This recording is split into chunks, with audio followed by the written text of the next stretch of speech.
Hello, this is Eileen, the environmental educator, and in this video, we're going to talk about the Juliana versus U.S., the youth climate case. It's been going on since 2015, that the U.S. District Judge Ann Aiken, says that this must go forward because exercising her reasoned judgment, she has no doubt that the right to a climate system capable of sustaining human life is fundamental for a free and ordered society. Oh, okay. So, everybody's heard of this case, the youth plaintiffs. Oh my God, they're so cool. They're screaming for somebody to do for them what they've proven they can't do. Judge Ann Aiken, she says that in her most recent court ruling, they're too young to vote. They can't participate. No, these youth have the ability to get press. They have interviews. They speak at events. And never ever once has any one of these youth spoken about solutions that are needed. They are complaining, crying, literally making a federal case out of the United States government encourages the use of fossil fuel by subsidizing them, therefore denying them the right to, a climate. They omit every other environmental problem in the world, just global warming, what about all the toxins, chemicals, what about the depletion of our resources? Okay, they don't even discuss that because it's out of their league, I guess. And of course, like everyone else, they have exactly no solutions. But the problem with that is they have been presented the solutions the world needs since before this case was brought before the court. So wasn't Our Children's Trust, which is, what do they do? Oh, that's right here, donate, solicit donations because the youth deserve solutions. Well, I pulled up some emails tonight. When I searched theirs, it didn't even come up. I'm like, how can I not search emails? Anyways, they won't allow solutions since 2010, 2011. I heard about them and I was like, hey, I have solutions. Of course, crickets from them because nobody cares about solutions. Certainly not these people. But now the judge has, this organization is it's just really, really sad. Yeah, it says that, right here, it has violated the youngest generation's constitutional rights to life, liberty, and property, as well as failed to protect essential public trust resources. Well, you know what? The youth have no interest in, it was the Declaration of Independence. Right here. Right here. That we hold these truths to be self-evident, that all men are created equal, that they are endowed by their Creator with certain unalienable rights, that among these are life, liberty, and the pursuit of happiness. These youth have the ability to pursue their happiness. Okay? They prove that they can get press. Yet they never, ever, ever once use it for good. Use it to say, hey, why aren't we ending our disposable society? Why aren't we gaining individual cooperation? Why aren't we leading with the hemp revolution? Why do we still have, disposable stadium concessions and packaging and transportation packaging and fast food? Why have we not transformed this? Why? No, we need to. That's what these youth could do, but they refuse to. As a matter of fact, this guy right here, XIU something, that's his name, XIU something, CATL at the end of it. It's like 12 letters. This guy is just a fool. He's out there with McKibben all the time. He's in with everybody, that's screaming for solutions. Okay, and he is literally, this is, search engine, but this is the Wikipedia page right here. If you went to it, he was the face of this lawsuit. Okay? And right here, this is an email from him, July 10th, 2019. I had sent one to Greta, Earth Guardians. They're part of the movement that's behind this lawsuit, okay? Julia at Our Children's Trust, the lead lawyer is on this distribution. She knows that she is bringing fraudulent clients to court, plaintiffs to court. She knows it.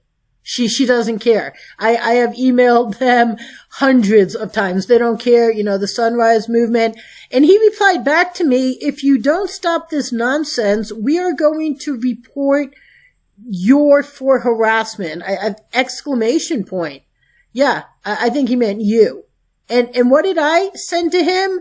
I said, oh, hello, stop crying out. No one is giving you solutions. The solutions the world needs are here again. Give the world the solutions you seek. End your abuse to the court system, ridiculous lawsuit. End your no one has given me solutions upcoming U.S. tour. Get on Solutions or close your fraudulent doors. And to this chump right here, what are solutions? Though that's right, nonsense and harassment. Okay? And right here, he sent me another reply. This was December 7th, 2018. See, here's his name, Xiuhtezzcatl, whatever. The guy's a fool, okay? So, I reminded them, they're hanging out with people that are all preventing solutions. You can read that email there. And what did he reply? Oh, that's right. LOL, capital. LOL, exclamation point. Lots of laughs, laugh out loud, exclamation point. It's funny to him. It is absolutely funny to him that he and all of his associates are preventing Solutions frauds. And now this crybaby, this absolute crybaby who has no solutions like everybody else, not intelligent enough to come up with solutions, baffled as to what the solutions might be, but the government isn't doing for him what I explained to in this is a letter to the court, which they're not going to care. I'm like, this is to the judge, Ann Aiken. There's Julia at Our Children's Trust. She should be, in my opinion, disbarred for just beyond abusing the court system, bringing a fraudulent court case to court. And, I contacted Aiken, the judge, a while back, but they don't care. You have to get this information put in through the channels, and the plaintiffs aren't going to tell the court they're frauds and they're preventing Solutions. And these kids, as I tell Judge Ann Aiken in here, these kids, they could have used their voice, and since this suit was started, or since they were first presented Solutions, if they had used their voice, we would be well on our way to Solutions. And what's going to happen if this case goes through? I mean, you can read it. I'll flip through it here. You can, what's going to happen if this goes through? Oh, I'll tell you what. The judge is going to say, oh my God, yeah, the government hasn't given the youth solutions. Okay. Oh, and who's the government? Oh, that's right. The co-plaintiff, NASA's James Hansen, who, as is in this document, has threatened to arrest and prosecute me to the fullest extent of federal law if I bother him with Solutions again. But then he goes out and he's joins these guys, and Tim DeChristopher, I don't know if you remember him, he bid in on a federal oil and gas lease. I mean, the guy did a couple of years in federal prison, okay? He's peaceful uprising now, and they too don't care about Solutions. That's in here. Okay, that's core. But they too don't care about Solutions. But that's who Hansen hangs out with, okay? And so right here, the judge ruled that just recently this can go forward, this case, because the catastrophe is the greatest emergency of our time and compels urgent action.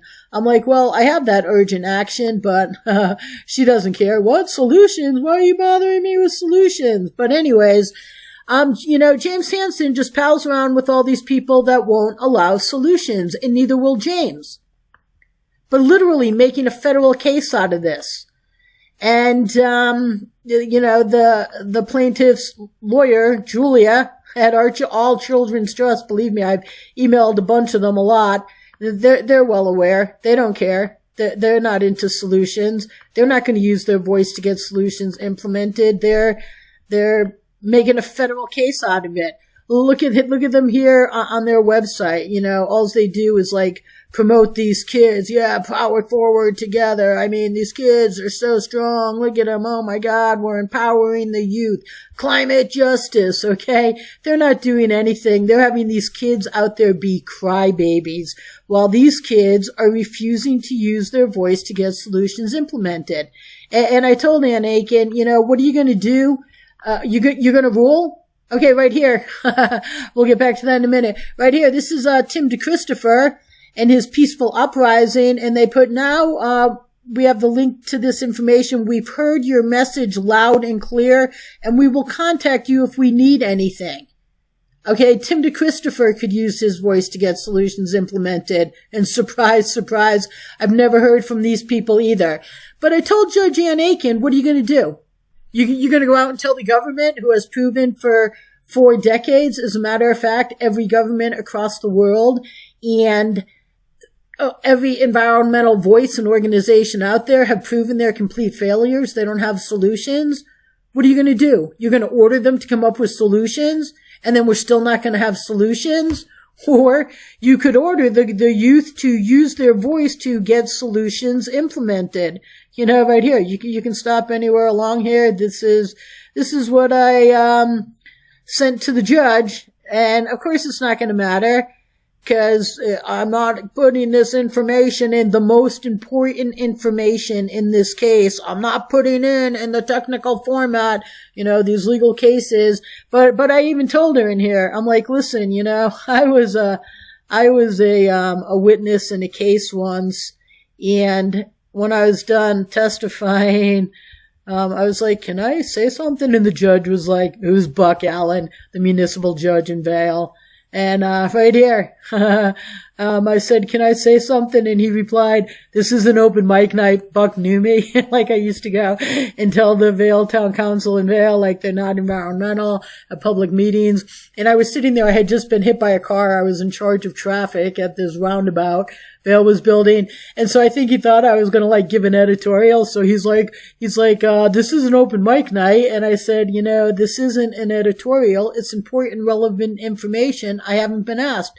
And they let me include it. And right here, this was a national public servant who used to be a federal prosecutor. And he said that, he got information in from allowing new and compelling evidence. Okay.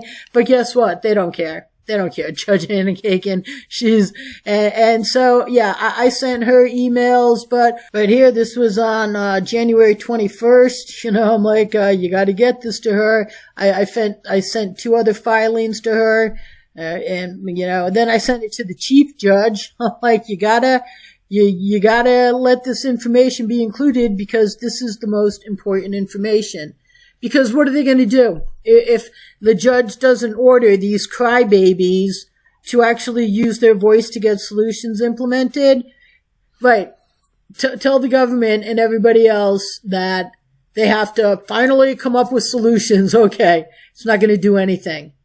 This is just such an abuse from every angle imaginable, this case. Of course, including that, the plaintiffs are just, the government's responsible, not us. Not using our voice, not all the other governors and public servants who won't allow solutions, not all the other national governments in the United Nations, not every environmental voice that they pal around with, who they're so proud. They're so proud, aren't you, XIU, so proud to be palling around with people like you who keep the solutions the world needs from the world. But here they are, embarking upon this absolute, horrendous, ridiculous case. And, this whole filing, it took me so long to do. And it's not going to make a difference in the world until maybe someday some independent journalist does their job and this gets to be known, and then there's a little bit of a ruckus. I mean, I guess I have to file for an injunction to prevent them from going to court, create my own court case. And what's that going to do? Get me a politically correct ruling by a judge in Eugene, Oregon. Just like the judge in, just like this judge out here in Park City, Utah, when I tried to get an injunction preventing Sundance from showing Gore's second fraudulent movie, because they're all prevented the education agenda and solutions the world needs since 93, 94, and the solutions movie the world needs that I asked them to make and get sent. Okay, but in a court in Park City, Utah, they were going to 36 hours before Gore's fraudulent movie was going to open Sundance, they were gonna make this global news. No. I didn't stand a chance, except I made them all squirm. And I don't stand a chance with this, right? Even if I go through this whole huge process, see if I can possibly even get it filed in time to try to get an injunction to prevent this absolute beyond abuse of the United States court system case from continuing. So that's the Reader's Digest version, people. Stay tuned.